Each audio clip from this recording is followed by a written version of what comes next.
So, Steve, thanks for coming on the podcast. Great to chat to you. Yeah, thank you for having me on. I've been probably watching you from the outside.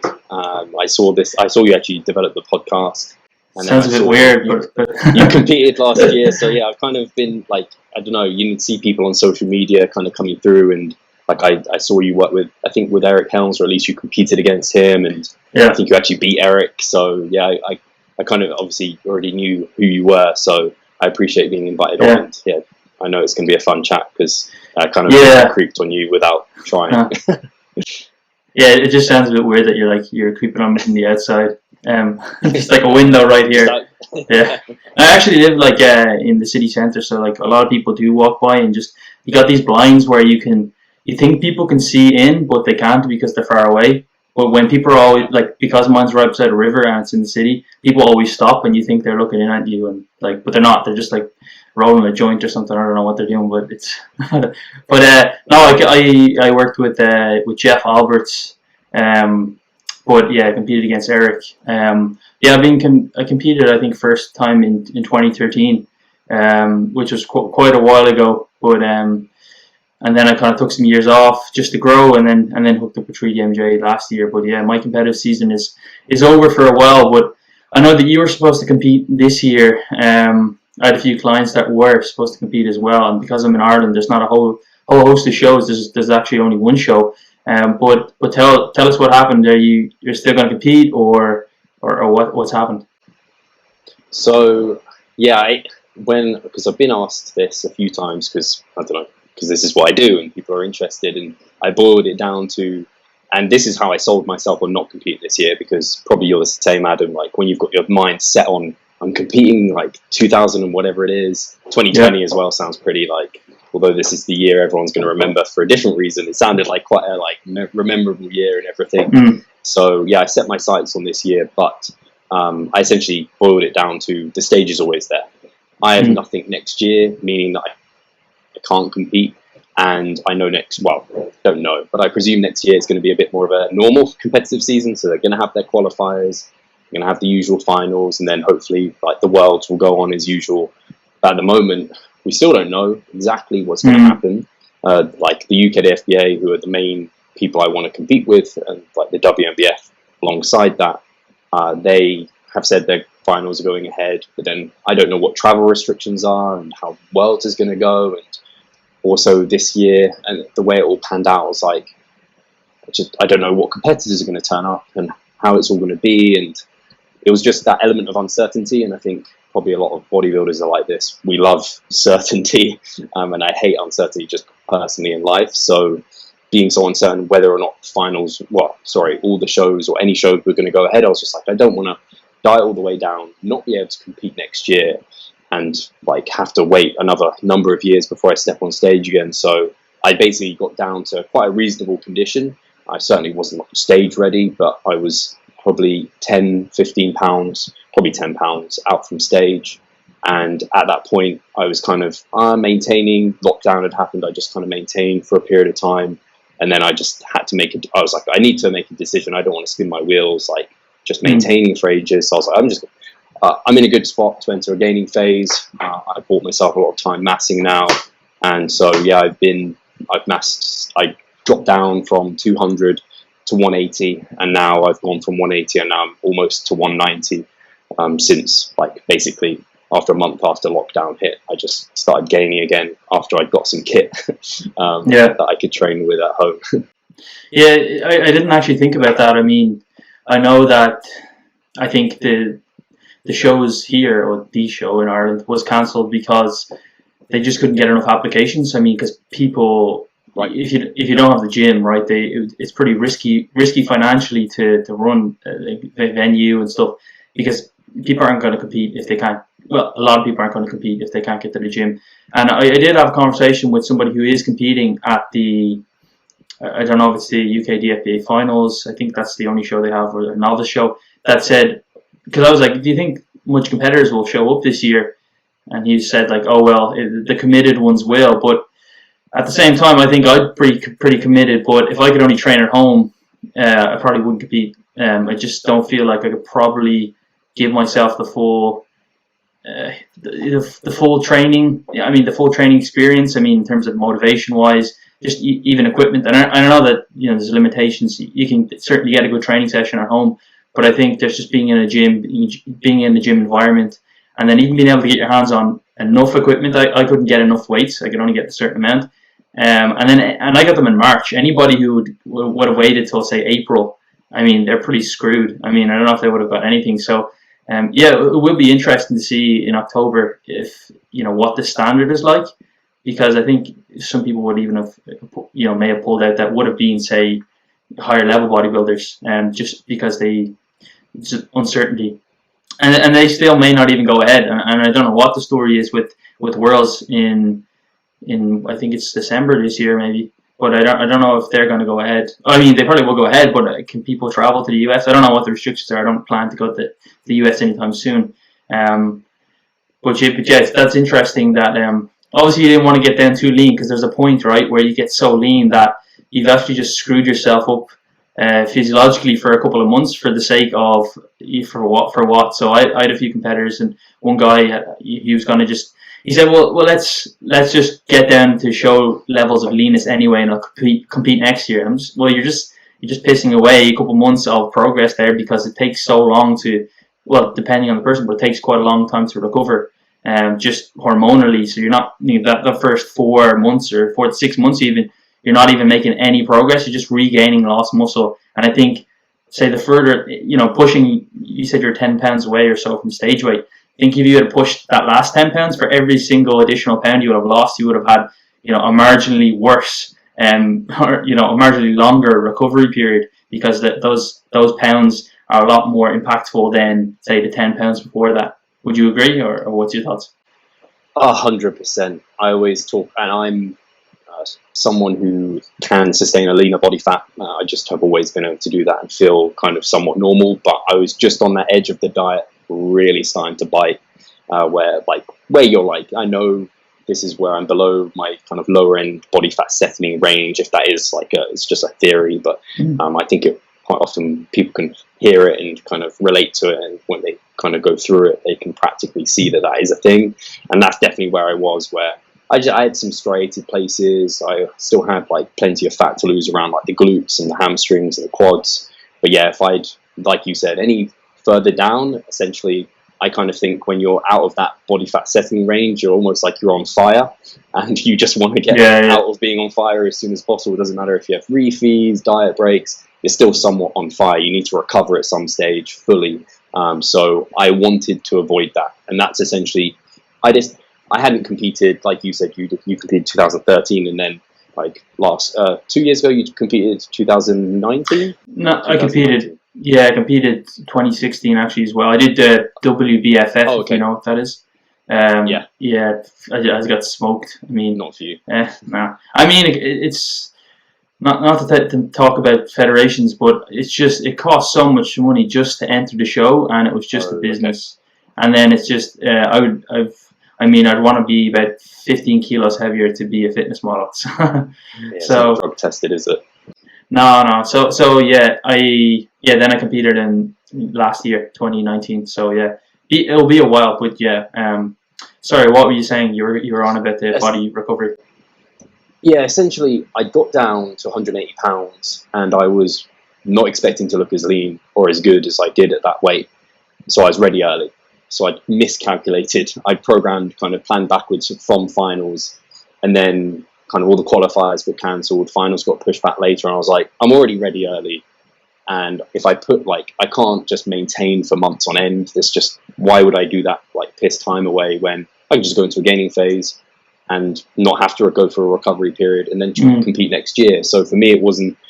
And I agree with you that I don't think saying the committed will go or be there. I think there can be commitment, but I think a lot of committed people will make a wise decision to have delayed because it just makes more sense for them.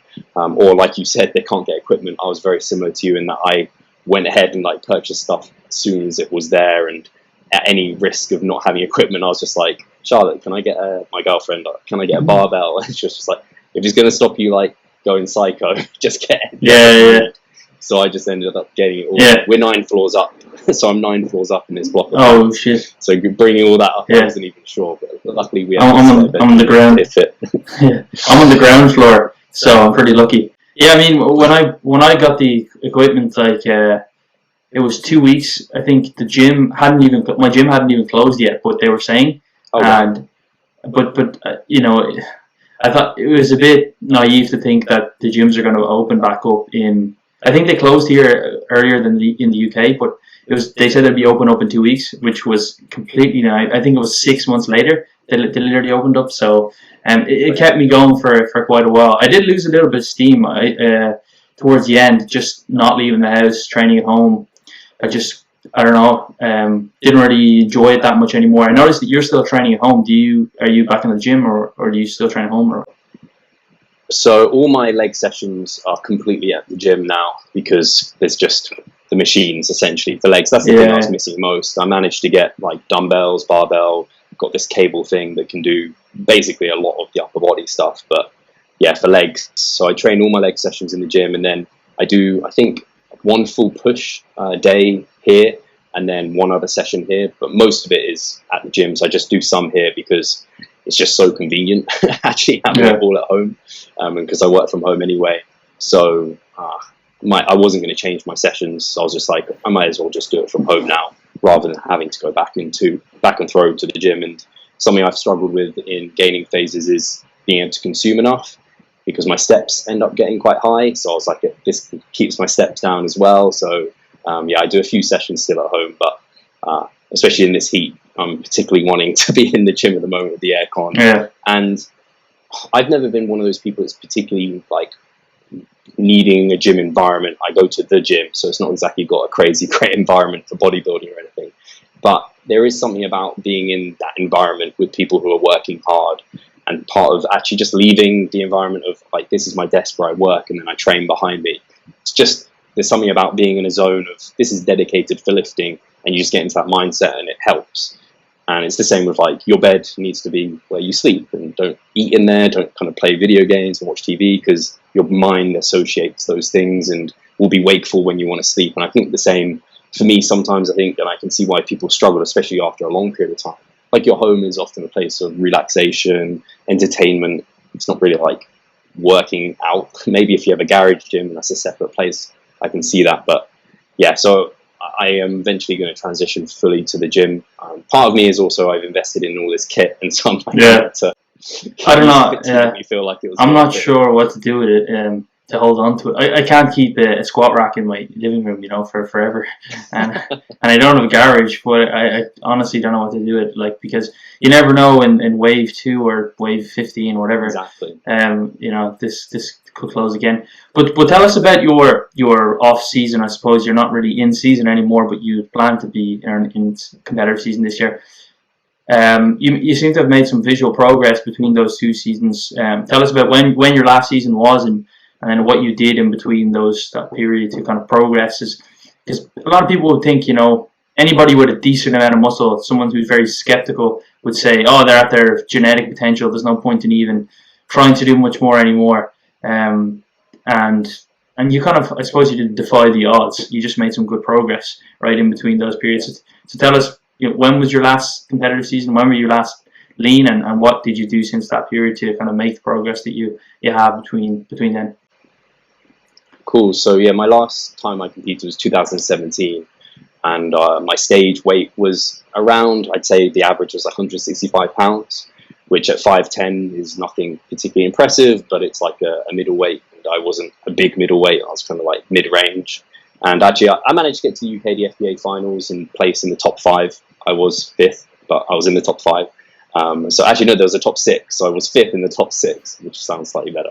But I was like ecstatic with that, because I last competed in 2014, and my stage weight was actually very similar between 2014 and 2017. I may have got a little bit leaner, and I did improve a little bit, but not as much as I have since 2017 to 2020, which comes to your point of like, people cap their genetics, and it's like, oh, I'm advanced, gains are going to slow down. And I don't think they necessarily do. I think they would if all things being equal, because like adaptive resistance just builds up, and you become more resistant to anabolism as you age and advance. But my training, my nutrition, my kind of recovery, that all improved. And I just took way better care of everything. And I understood things more as well. I think you'd probably be the same, Adam, where the more you've done this, kind of the stuff you knew, you now know it still, but you just are better at achieving it, and getting it out of your nutrition, your training, and kind of everything just becomes more habitual. I would say something that I definitely made sure to do this off season was not hold back my body weight kind of arbitrarily. I kind of capped myself in my previous off season to like, I think it was to 180, 185 pounds. And every time I hit that, I'd just like mini cut down. Whereas this time round, I did do mini cuts, but they kind of took me down to a higher baseline each time. So overall, linearly, I was gaining, and I pushed all the way up to 200, just over 200 pounds, which is, that's the heaviest I'd ever weighed in my life. And it was pretty torturous to get above 190, which was the biggest I'd been before, but it definitely looks to have paid off. And I think there are people who hold themselves back because they're like, oh, I'm more advanced, so I should slow my rate of gain. I shouldn't get so sloppy. I shouldn't gain so high. And I'm not saying you need to like gain like a madman or get sloppy, but I think kind of arbitrarily holding yourself back, like I was previously, I think can sometimes limit you. And it's uncomfortable when you push to those new heights and those new body weights. But I think with that comes just all that performance improvement coming through in the gym, which is ultimately what's driving muscle growth. Is what you do in the gym. Is your performance rising? Are you getting better in there? And I think being bigger and driving nutrition, being in a surplus and a meaningful one that's kind of trackable body weight wise, I think that led to me being able to do more volume, have higher quality sessions, recover from more, and I think reap the rewards of that, and just ultimately massive consistency with all of that. Not kind of skipping out on anything, not getting comfortable, which I did definitely in previous off seasons, just get comfortable, like eating plenty, kind of like maintaining, gym's fun, it's fine, and not really pushing it and making myself feel particularly uncomfortable. And I think that kind of stress maybe is required as you get more advanced to really take that body to new heights. So yeah, those are some of the things at least I definitely applied this off season. And then just the principles, understanding those better, dialing in my technique more, getting that mind muscle connection better with movements. I think as you get more advanced, the risks of extra fatigue are so much more costly.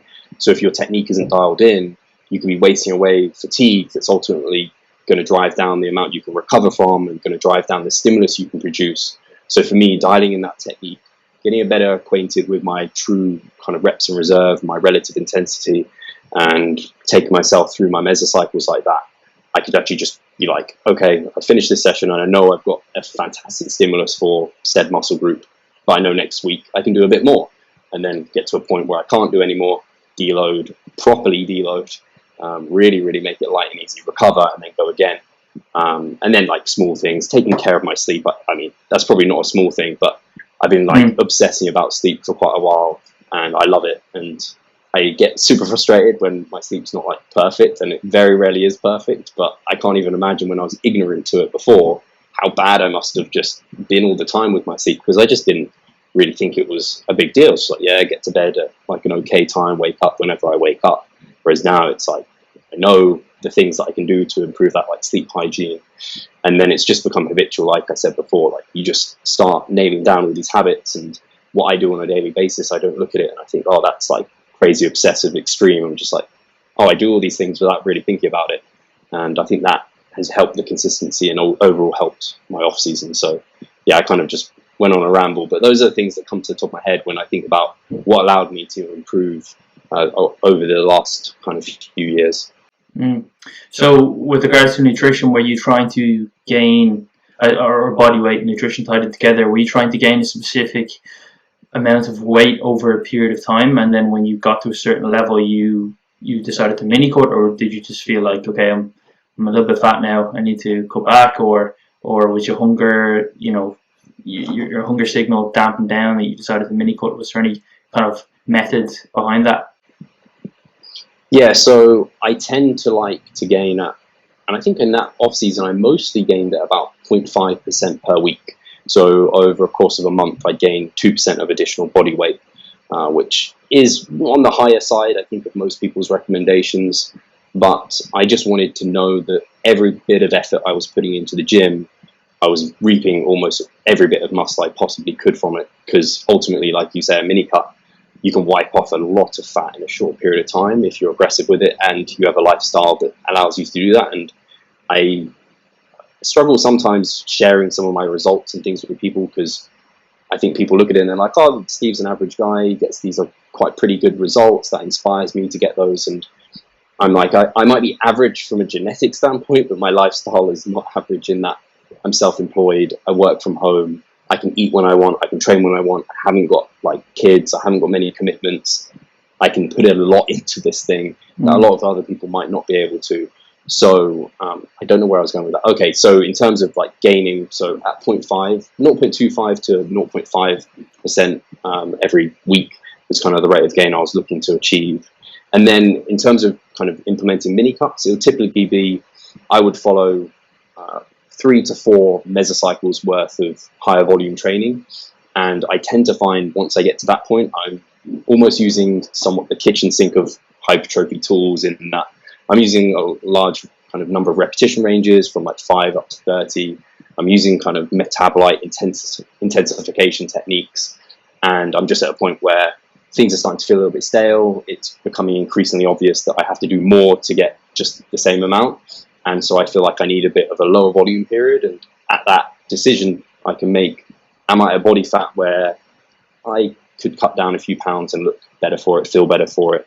Or should I just do a lower volume period of time, where we call it kind of like a primer phase, where we just train low volume to essentially kind of reduce the fatigue that's built up over the months and months of higher volume training, and then go again, and physiological and psychological fatigue, and kind of be primed almost afterwards. It's kind of why we call it the primer phase, to feel in a good state to be able to gain from higher volume training again.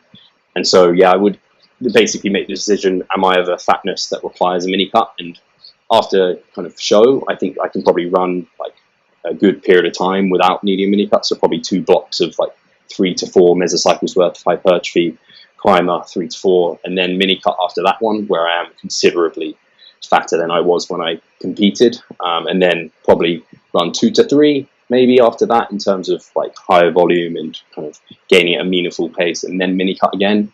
Each mini cut is going to buy me less time, because I'm essentially getting fatter and fatter each time I mini cut, if I'm doing it right, because I do see people, and I have done mini cuts where it's like it's taking me back to baseline every time and I'm not actually getting heavier, whereas actually I want to get heavier and heavier, and I want to need to take a longer cut eventually at some point. But yeah, that is kind of the consequence of gaining at a faster rate. You probably need to cut down more frequently. So there's trade-offs, and I can't say if that's better, but it seemed to help propel me forward. That's how I like the mini cuts. I don't like to think that they're limiting my momentum in my mass gaining phases. I like to think that actually they're potentiating the next phase, and that, like you said, they're increasing my appetite, potentially increase my insulin sensitivity with being at a lower body fat percentage and having been in a deficit for a period of time. And certainly from a psychological standpoint, it's like now I'm gunning for like, okay, let's build back up. I've seen kind of what I've gained over that chunk of like hypertrophy and massing, because I've cut back that layer of kind of what's hiding underneath. And that's kind of incentivized me again to commit to more massing going forward. Yeah, no, it's an interesting point. You said you do go relatively fast, and I know people, they've kind of, I guess most people in the evidence-based field that have somewhat informed decisions have moved away from dreamer bulks, or just like getting fat as shit and then just hoping that they get a lot of muscle. But some people have gone to the other extreme, where they don't want to get too, they don't want to put on too much weight. And I've experienced it with people, especially younger guys, with the kind of Gymshark generation and stuff, of always needing to look lean or be lean. Yet you don't have these like amazing genetics, so if you want to look any way like these people, you're going to have to bulk. But I think I don't know what your thoughts are, but somebody who's like, let's say, doesn't have a lifestyle that's overly conducive to building muscle, it may be a better idea to perhaps go a little bit slower, because gaining 2 kilos a month, that's probably a bit more than 2%, but you're gaining like 1.5 kilos per month. You may actually gain significantly more body fat if you miss training sessions, or you've got a stressful life where you're not getting your full hours of sleep because you've you wake up early or you got to work on projects at night or whatever. And I noticed the clients who can live a lifestyle that's like perfect for bodybuilding are like college students, like who don't drink. These are like college students don't drink. They just love bodybuilding. Whereas like others that want to progress and they have like kids or corporate jobs that are high up, it's harder for them to just be consistent getting things in. I don't know what your kind of thoughts are on that. Yeah, it's actually a really tough one, because I think very similarly that if you're not providing the muscle growth stimulus to kind of appreciate from a bigger surplus, you could potentially just end up gaining more fat, and you could gain at a slower pace and hopefully gain more muscle. The thing I maybe struggle with it is that, and I guess it's trying to identify where this point is, because they already have so many things counting against them for muscle growth. Maybe being in a bigger surplus just means, yeah, they gain more fat, but they actually gain some muscle. Whereas if you cap them too low and they almost do like maintaining, but they're barely getting in the training sessions, not really providing a great stimulus there, it's like now you haven't even got kind of the extra help from the surplus. It's like, will they just not really get anything? So yeah, it's a tricky one for sure. I would tend to go to the 0.25% for sure, like 1% per month, I think is pretty reasonable, where you can still see it's going up, but it's not so fast that potentially, yeah, these people are just getting over fat. Yeah. You'd probably be able to identify that as well. Over a month, like you could see if someone's got, you're just like, yeah, that was probably all fat now. Although it's hard to tell when you're in a gaining phase. Yeah. Right? Like you said, these people just getting fat, and then when you're really fat, you don't know. If you're quite fat and you can't see any definition, then it's actually really hard to know at all, which is a bit of a struggle. So I guess that's why like gym performance and just motivation, mood, energy levels and stuff like that are important. But yeah, I mean, I wish I had your problem.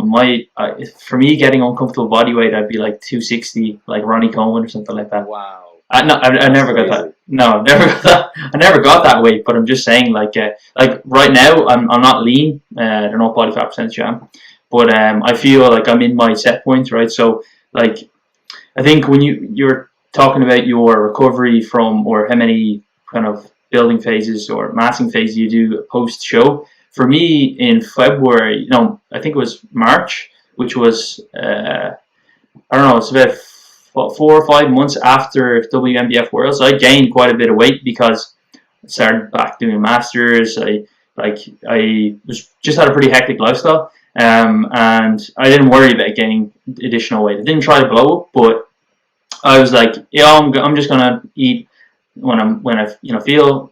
I just want to feel good again. Basically, I've been dieting for like a year. So, but even then, like with additional 30 pounds or something like that, I still wasn't feeling 100% normal, and I had way more body fat in my face than now. So you could tell like that my body fat distribution was just still messed up.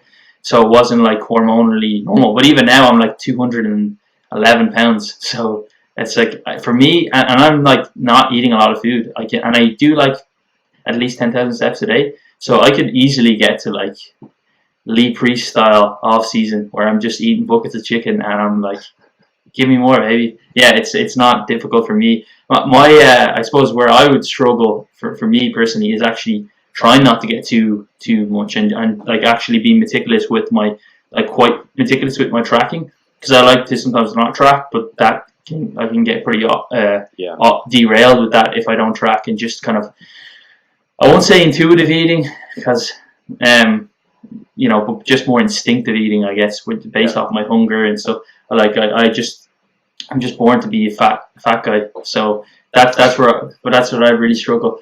But then so in terms of your training over the last couple of years, how has that differed? I noticed that you do 2-a-day trainings. Honestly, I would hate myself if I train twice a day. But how do you? I mean, that's just, I don't know. My whole life, I've always played sports, played basketball, internationally as well, and I've been training since I was 16, weightlifting. But anytime I spend over a certain period of time in the gym, there's this point where it's a tipping point where I just hate being there, which is really strange because I love going to the gym, but after a certain point I just hate it, and that's it. I'm done. So training twice a day and stuff, that would just really annoy me. But I guess if I don't know, I would like to hear your opinion on why you're doing that, Is it for additional volume? Have you been doing that for the last 3 years, or is that something that you've started recently? I think the first time I heard about 2-a-day training was I read the Arnold's Encyclopedia of Bodybuilding, the big. Oh really? Or like, yeah, I think pretty interesting book. It's my first bodybuilding book. Where like, but probably most of it wasn't backed by science. But I guess he's the go to bodybuilding, so it must make sense. Yeah, I think it's. I think if I'm very honest, when I started it was in 2017 actually, and I've pretty much kept it going since then. Obviously, there's been when I do my low volume phases or mini cutting. That I bring down to 1 time per day. I don't go twice because I just don't need to, because the volume is much lower during those periods of time, tends to be at least. But the reason I started it was I am one of those people where I have this mentality where more is better. I always want to do more. And I know that of myself. Like I'll always push like the lower calorie deficit. I'll always push like whatever it is. If in my head it's harder, I want to be doing the harder thing because that's just the way I'm driven. So when I saw Jared Feather doing twice-a-day training, I was like, why aren't I doing twice-a-day training? Like if Jared's doing it, surely I should be doing it. So that's where it came from, like if I'm very honest, which is a really immature thing to do. I don't think that's the right way to go about you're picking your training. It's like looking at someone else who's bigger than you and being like, I got to be they're doing a bit more than me. That means more is better, right? It definitely doesn't mean that. So I did start it. Thankfully, though, I started it with the guidance of Jared. So I was consulting with him during my 2017 prep for my training, some of my nutrition as well. I also consulted with Broderick a bit for like peak weeks as well, because he is just a brain box, and I don't know how that relationship really formed, but it was really cool to be able to work with them and have these consultations.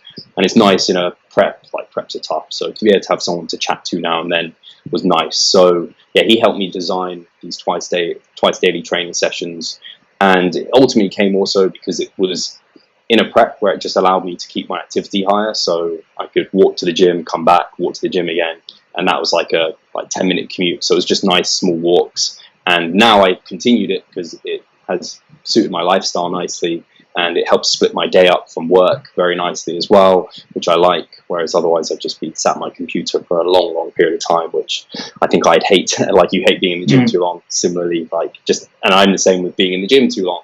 So some of my leg sessions, I wasn't doing those twice per day when I first got into it. I was just doing my upper body sessions split, so basically doing big compounds in the morning and then coming back and doing isolations. But legs, I only split those up in maybe 2018 or something like 2018, so after I competed, because trying to get like a really hard session for both quads and hamstrings, which I was recovered enough to do, but my in-session like recovery was not enough. I couldn't do like heavy hack squats, heavy leg, like good leg extensions and some abs, and then go and do like straight leg deadlifts and leg curls. I could do leg curls, but certainly couldn't do another compound. Whereas when I was splitting it up, I was like, I can do like a heavier session for that kind of muscle group in the morning, and then a lighter one for kind of the hamstrings or the quads in the evening, but heavier and kind of more quality than if I tagged it on to the end of the kind of main focus for the session. So yeah, I moved to it, and I think actually now in the last couple of years, it's definitely something that I kind of quote unquote need. I wouldn't say I need it to grow, but if I want to grow my best and do the highest quality volume, I think that is probably something I need to do. Just due to the fact of being at a level of advancement where, probably you've been there, Adam, where you're doing a higher level of volume within like an upper body session, and the muscle groups you tag towards the end, sometimes they just don't get as much love and they don't feel as good as maybe if you could come in later and had a meal and kind of relax a little bit and then went to hit them. So the main reason for twice daily training is really just to ensure the volume you're doing is as high quality as possible. So it's kind of reducing the chances for junk volume. I also didn't want to specialize. I don't know about you, Adam, but I hate the idea of putting muscles on the front burner and others on the back burner. I just want to grow everything maximally. So it kind of helped me be able to do that. Otherwise, I would have to start kind of putting stuff and prioritizing some muscle groups and putting other things on the back burner. Whereas being able to spread them out allowed me to keep that quality a little bit higher, recover a bit more, and get decently amount of volume done. So yeah, I've been doing it a long time. I don't always do every session twice. Like every session isn't always an AM and PM. At the moment it is, because I can also train from home, which makes it easy to, like, if I want to do a gym session and then like on the weekends. I can do like in the evening when I've got some free time. They don't take that long, sometimes like half an hour. So to do some like biceps and delts, it's pretty easy to tag that on in the evening. There is a level of like, sometimes you don't want to, especially for like, you've done your heavy quads. It's like your overreaching week, you've done your heavy quads, and then I would need to go back to the gym, walk there to do my hamstrings. And I'm like, fuck, I don't want to do this. I put it off. And I think for some people who, they are maybe just that sort of person that wouldn't be able to go and push themselves to go do that. I'm pretty robotic. I will do it if it's on my paper, which has led me to problems in itself, but sometimes helps me get stuff like this done. So I think it's just suits my lifestyle. I think to get what I want out of my training, I need to do it. And I think it has definitely helped, particularly for my delts and my arms. I would say if there's two body parts that I've seen improve since 2017 to now, like my delts and arms are much better than they were. And I think having split them up has just helped me be able to do that, get higher quality volume through them. Yeah, that's interesting. I've been focusing on delts and arms myself pretty much since I stopped competing last year. I mean, when it came to lockdown, it was just more kind of give everything the same maintenance. But up to that point, I've been focusing on them, and still up to now. But what I did notice that was my chest, which was traditionally just a genetically strong body part. I put that on the back burner, like you said, and just looking in the mirror when I flex it recently, I'm just like pretty sure I've lost a bit of size in my chest because the volume just isn't there. But I can't do any more volume unless I'm going to be in the gym for ages, or else I'm just going to be doing way too much volume for my shoulders because I'm pressing, because of the pressing. So yeah, I understand what you're saying there in terms of just not, because now I want to do a block of focusing on hamstrings and glutes. But when you think about someone who's like wants to compete again, when you think about like how many blocks can I do that will focus on that may put everything else at maintenance. Like I can only do so many blocks before I've got to prep again, and I'm not really going to be making any more. I'm not going to make any progress in prep. So I don't you can only give so many specialization cycles before prep has come back around again. So like for me, probably not going to prep next year, but the year after, and that's not that many blocks away in terms of mesocycles. You're thinking, if you're doing a 3-month block or whatever, or a 6-week or 8-week block, it's not that much time. So I do feel you on that part where you don't want to specialize, but at the same time, I'm a person who, if I had to do something, if I had to go back to the gym and I didn't want to do it because I had something else to do, that thing would just be on my mind the whole time in the gym. Like I got to do this, and then I wouldn't sleep well, like because I'm doing my master's in nutrition, and also I don't know if you heard of precision nutrition level 2. Have you heard of that?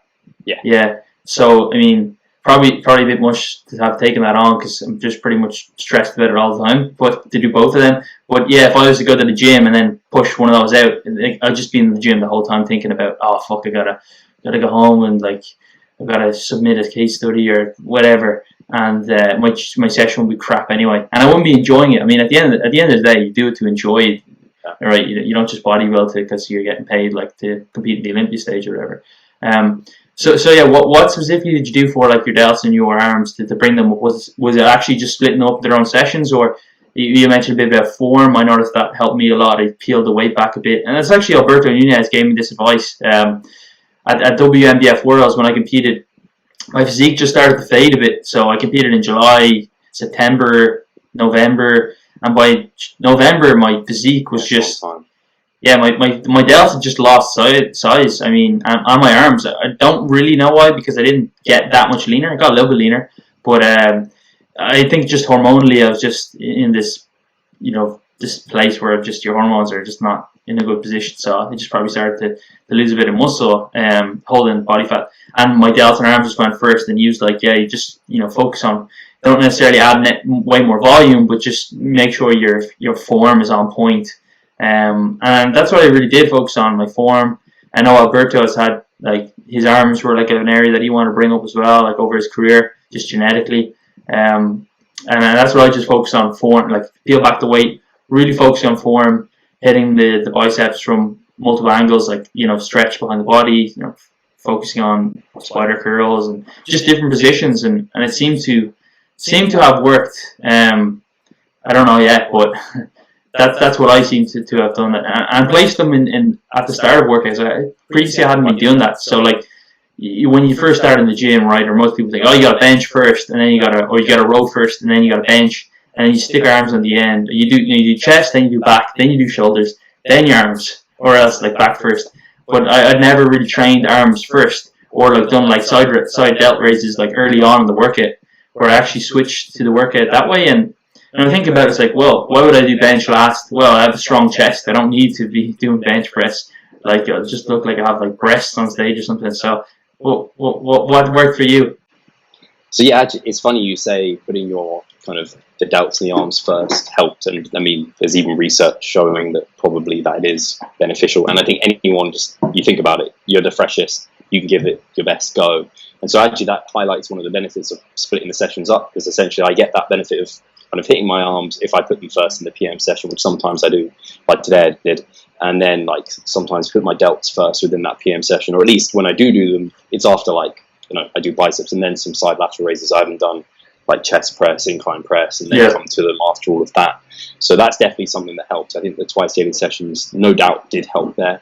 I don't like to emphasize them like that they're a game changer and they're like you have to have done it, because most people can't commit to that, and you don't. You evidently don't need to. Like you've just mentioned, like you're able to change your exercise order and get many of the same benefits as what I do by splitting it up. And one thing I've done is, when I'm looking to assess like minimum effective volume in my first week of training, which is I do take myself through kind of the volume landmarks that Mike Israetel has produced, I'm very careful to just do enough and not do excess. I think when I used to train like delts and arms, I just used to think they're a weak point or they're small muscle group, I'll just pile on volume. And I would just not really think about it, just like 4 sets sounds all right. Whereas now it's like in my first week of training, I can train my biceps for 2 sets and they're on fire, like they're done. Like they've got certainly a minimum effective volume amount. There's a good pump, they feel disrupted, and then I can just assess as the mesocycles go on, and microcycles. So similar to you, and like using different angles, different repetition ranges, I think that definitely helps to allow things like you can just hit the muscle from different areas and it can recover through the week and you can attack it again. So I think that really helps. And I guess with my delts, it was similar. I think probably because of the fact that they have, maybe I could do 2 sets, like lateral raises for me. I can do 2 sets of those. So that's why my delts on fire, like I'm done for my side delts for week 1. So that allows them, they're quite small, and because I don't need a lot in a single session, they recover very quickly. So my training frequency for those, typically, I think biceps is 3 to 4 times per week. I kind of don't prioritize biceps because they are a pretty decent point for me, so I don't tend to overly emphasize those. But for delts, they've never been a strong point for me, and I need like the bigger the delts, the better. Like I just like huge delts will look amazing on anyone, I think, and certainly for me, I don't have like wide shoulders or anything, and I have quite a wide waist, so I do hit delts like always 4 times per week pretty much. I'm prioritizing like lateral raises and upright rows. I know a lot of people don't use upright rows, but I do find those to be a pretty great way of like, I couldn't probably do back-to-back lateral raises, like one day lateral raises, then the next day lateral raises, probably a little bit too similar to be able to have like adapted and kind of recovered from that. But if I do lateral raises one day and then upright rows, it's different enough. It's using the traps a little bit more with the upright row that I can kind of get away with that to kind of create a stimulus, but not kind of stress the same areas. So yeah, I tend to train my kind of side delts 4 times per week, twice per week lateral raises, and then twice per week upright rows, and just move through different variants. I tend to keep the same upright row variant and the same lateral raise variant, but use a different rep range. So I might have one day where it's like 10 to 15, and then the next day is like 15 to 20 rep range for like whatever movement it is. Yeah, I think it's important to not switch your exercise too much, because you're spending most of that time initially in that, you know, that skill acquisition. Yeah, so that's what the client asked me the other day, like, why can't we switch up the training or the exercise a bit more? And like, it's only been like 4 weeks or something. So like, you always see when you get this new nice piece of gym kit in your gym, people are like, oh, kind of everyone's queuing up to do it, and you get stronger for like 6 weeks in a row, and then it just plateaus. And I was like, screw that, I'll go back to my old way. But that's actually the point where you're getting the maximum benefit. But another good point was the different rep ranges. I think Lane Norton originally had like mentioned like the fat style of training. Yes. The Power para, hypertrophy. so para hypertrophy. I don't know if the A is something, but I think he had a bit. I don't think power is necessarily that beneficial unless you're like actual strength training, because you recruit all motor units, but it's like it's not at a sufficient relative or absolute intensity to really cause much hypertrophy. But if you're strength training, like you're just getting more lifts in, so it's better. But yeah, I've been doing a lot of kind of deep dives into like fiber type or fiber specific or fiber type specific hypertrophy, and it seems like if you look at the papers, like oh yeah, there's no difference in like yeah we get the same from high reps or low reps. But if you look at the individual variances on people within the sample size, like some people grew loads from high reps, some people grew loads from low reps. So it's like unless you really know what you grow from, you're better off getting them both, and then probably different muscle groups that you have grow from other muscle groups. So like you'll just never really know. Like you can't assess like okay, well you probably could break it down. Well, I'm just going to do 6 months of high rep only, and then compare that to 6 months of low reps, and then everything else is going to be exactly the same with sleep and nutrition. Like it's probably just better off to do higher reps and lower reps, unless something just feels shit like 5 reps on a side lateral. Or for me, if I do upright rows with heavy weight, I just my shoulder like clicks all the time. And it's not sore, but it's just like it's uncomfortable. So like higher reps just seem to work. But yeah, it's definitely something I'm like gonna add back into my training, which I hadn't been doing for quite a while because it was just like I'll just train in anywhere between a certain rep range, and then that'll be like good enough. But I think if I want to squeeze a bit more out, it's probably better off doing similar movements in like lower rep ranges, but also higher rep ranges once it's kind of safe and mechanically feasible to do so. Yeah, no, I completely agree. I think that kind of undulation is essentially DUP, where you're doing like you're changing the rep range. It just allows you to kind of tax a different set of fibers in a sense. And I think, like you said, the literature's kind of shown that. I think kind of the bros always maybe kind of knew it with the kind of the burn sets, the kind of higher reps. And I think even I think Brad has done. I think he did some research where it's like powerlifters and bodybuilders, and he theorized ages ago that the bodybuilders were bigger because they kind of maximize the hypertrophy, their slow twitch muscle fibers and the fast twitch, whereas powerlifters, I mean, they don't need to have the slow twitch. Slow twitch to them is completely pointless because they're doing 1 rep maxes. So yeah, I definitely like to use a variety of rep ranges and not kind of cap myself. And I will go up to in some kind of mesocycles, I'll go up to 30 repetitions, kind of a 20 to 30 rep range, and use some kind of metabolite work. And definitely for delts, for me, like 15 to 30 rep range, like my delts just blow up from very minimal amounts of volume. And like the pump is not necessarily like the be all and end all. Like mechanical tension is definitely the key to things, but there's only so much like mechanical tension you can put through a side delt. I think sometimes those higher reps can work particularly well. And like you said, some people you can do it and you're like, it doesn't feel like it's really giving me anything, and then you can be like, okay, that rep range isn't for that muscle group.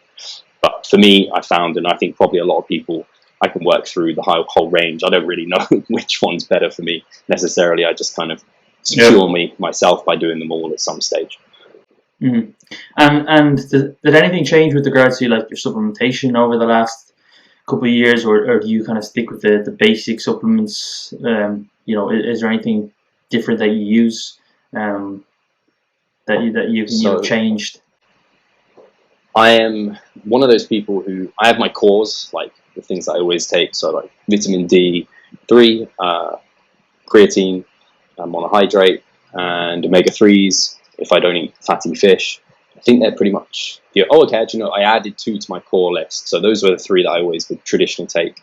I did add magnesium, which I take pre-bed, and also a lot of athletes can be kind of down and low on we can do with a bit more magnesium. I haven't had a blood test to confirm that. I'm kind of taking it as it's a safe bet. And then zinc as well is one that I do take as well. They tend to be something that we could be low on as athletes. So they're like my core. And then now and then I sprinkle in other stuff that I'm just like playing around with. So like melatonin I will take now and then. And I'm also now take it just when it's like, I don't know, 10:15 at night, and I'm like, I should be tired. So I'm not tired. Let's take melatonin to make sure I get to bed at a reasonable time.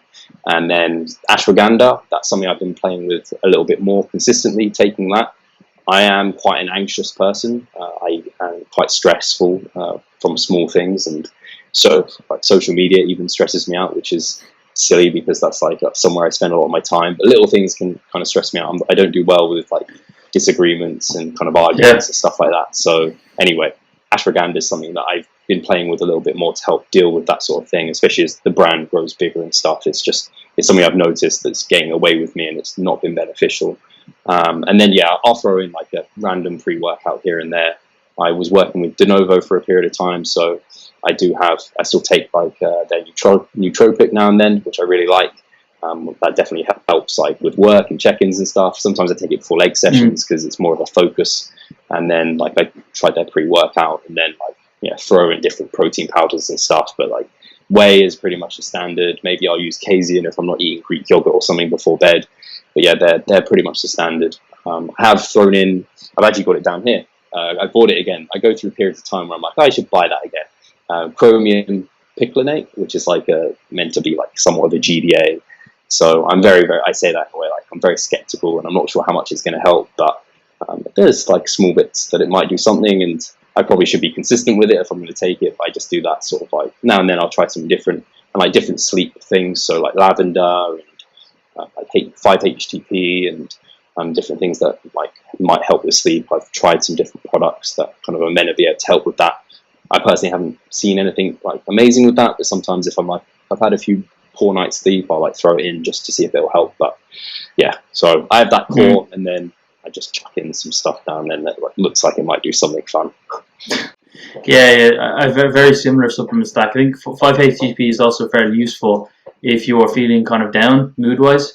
I found that has acute effects, because I think like personally I do have anxiety or stuff. Like I mean, most people are going to suffer from anxiety at some point. It's not crippling, but like sometimes I just have I just get like a low level of anxiety, and I have been taking ashwagandha as an adaptogen, but I use L-theanine as a more acute kind of anxiolytic, because I think you need to take ashwagandha for quite a while, but don't necessarily take them for like muscle building purposes or even body composition, but it's just general supplements in terms of life supplements.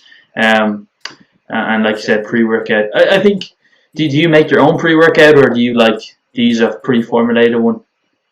I had a client who worked for a company that like supplied loads of stuff, and she sent me a shitload of pre-workouts. Yeah. So I sometimes like open one of those up and try it, and I'm like, oh shit. And then Jack 3D from like 10 years ago. You're like, oh shit. I tried one the other day, and I think it had like, what did it have in it? Black pepper or something. And all I could taste was black pepper. I was like, I can do one scoop and I'm never having this again. It was awful. So I sometimes throw in Ignite now and then from De Novo, because I still have some of that. But because I'm so anal about my sleep, I'm very careful with my caffeine. Yeah. So I tend to just, most of the time, I have one coffee in the morning every day, and it's only like the week before my deload, I throw in maybe a pre-workout here or there. So yeah, I don't make. I used to make my own, but now I've got just so many just hanging around. Yeah. Actually, there's a lot of good ones on the market now, because they can't get away with the shit they used to get away with they're like hiding it behind whatever it's called.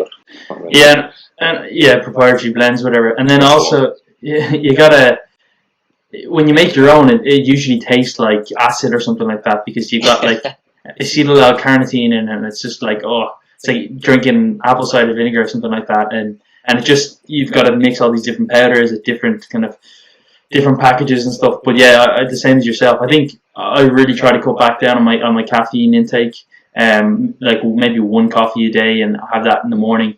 I think taking pre-workouts used to be a part of the enjoyment of going to the gym for me when I was younger. But obviously, as I've gotten more aware of the importance of sleep and just not trying to get jacked up before the gym, I've actually reduced it a lot. But so what are the plans then for next year in terms of you competing? I know we're almost wrapping up on time here. Are you going to be hopefully COVID goes away? I don't know if you're supposed to say that on podcasts, if that gets like banned. But hopefully 5G goes away, so this thing goes away, and then we're back to normality. Everybody's going to burn all the towers down, and then it'll be gone. But I guess the qualifiers will you be planning to get ready for a qualifier in spring, or it's going to be an autumn qualifier? What's your plans now? Are you going to bulk back up? to 200 and cut back down? So I have actually completely planned back from finals already, so I know where I want to be. And I know the really cool thing for me is, whilst COVID was a bit of a shit situation in terms of like the world and everything, and also we had our seminar cancelled with Mike Israel, Jared Feather, and Alberto Nunez, which is really annoying. But hopefully that can go ahead next year. But the cool thing it gave me was, like, I essentially saw what I looked like, and I know now what my stage weight is kind of going to be. Whereas because I hadn't competed in so long, I was aiming for the same stage weight, but I clearly gained quite a lot of muscle since then. And I'm always of the side of like leaner is better, so I was always trying to push myself, and I was ready months probably early. So it's good that I can set myself up. But yeah, my plan is to move probably up to the low 190s. I'm going to mini cut then back down to the low 180s, and then I'll mass back up to about 190, and then I'm going to start prep at 190 pounds. So I only have about 20 pounds to lose, which I think is a really decent amount that I have to come down from. Whereas previously, like, I chopped down like 20 pounds from 200 to 180 and then was trying to maintain, and then was going to take 10 pounds off, which I don't think is as nice a transition. I like not having to do a prolonged cut and then another prolonged cut, kind of double firing in that sense. So I'll be aiming for a qualifier that's maybe like a month out from finals, because I'm hoping to assume that I'm going to qualify. So I'm kind of planning to then hopefully maybe be in a position where I can reverse diet into finals. So kind of be ready, stage ready for the qualifier, or pretty much there. And then, yeah, reverse calories up into the finals would be the plan, which I can't actually remember the date, but it's like at the end of the year. I think it's like October time or something. And do you plan to get a little bit leaner as well, like compared to your last? Do you think you can get leaner, or is it just about adding size at this stage? It's interesting because the UKDFBA, well, after listening to Lee Kemp on AJ's podcast, and they discussed like the obsession about like striated glutes, I get side striations piss easy. Like, that's not trouble for me at all. They come in really early. For me to get them from the rear, I've never quite achieved that. I think I probably can. Like, I have no reason to believe I can't.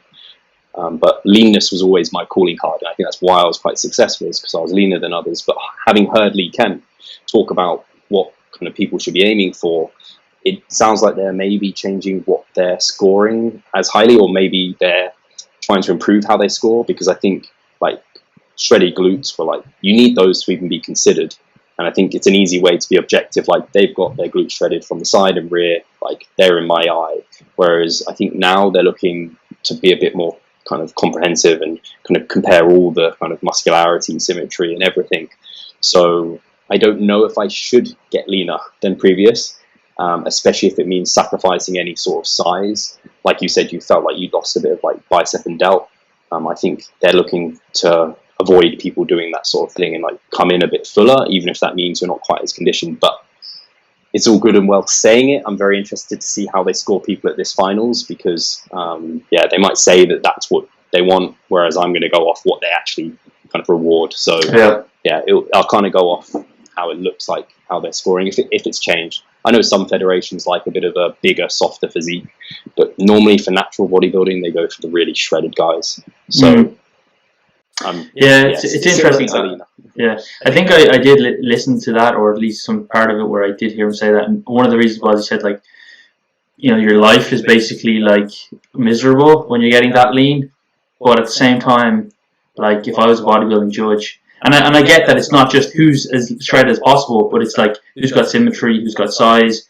I don't think it's just, oh, if you got shredded glutes, you're not no longer counted, but it's just not, you have to have shredded glutes, and that's just an element of it rather than it's the new standard.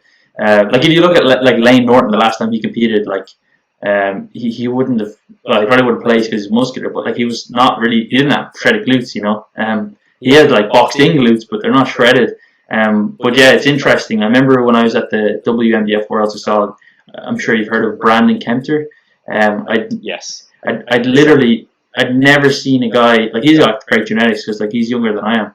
But like, I've never seen a guy with like, he had big glutes, so I mean that you know, that helps when they're bigger because they look more shredded. But I've never seen someone like so lean. I don't think you get any leaner than that. I know Mike Rizzo always talks about Marvin, who I competed against, that like the leanest man on earth. But I was I competed in both their classes, and like Brandon was just way more shredded, and I'm just like thinking like, how miserable would my life have to be to go from where I am now to get there? Like, is it worth it? Like, but yeah, it was interesting. But Steve, yeah, it's been great chat to you, man. All the best in your off season and show next year. Hopefully, I'll be at that show.